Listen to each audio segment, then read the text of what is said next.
কদর যেন মিস না হয়। 21, 23, 25, 27, 29 নাকি খালি 27? আপনারা কি খালি 27? হ্যাঁ না, ফালতামিসু ফিল আশরিল আওয়াখিরি ফিল মিনাল ভিতরি, রমজানের শেষ দশকের বেজর রাতগুলোকে কদর হিসেবে তালাশ করো। আল্লাহর হাবিব সাল্লাল্লাহু আলাইহি ওয়াসাল্লাম শেষ 10 দিন টানা ইবাদত করতেন, টানা ইবাদত। ইদা জাআল আশরু আহিয়াল লাইলা আইকাদা আহলা ওয়া জাদ্দা ওয়া শাদ্দাল মিজার, সারা রাত জেগে ইবাদতের নজির নবীজির নাই, শুধু রমজানের শেষ দশক ছাড়া। সুবহানাল্লাহ বলেন।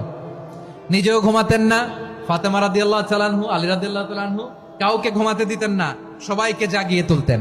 আমরা সারা রাত জেগে ইবাদত করব, রাজি আছেন তো?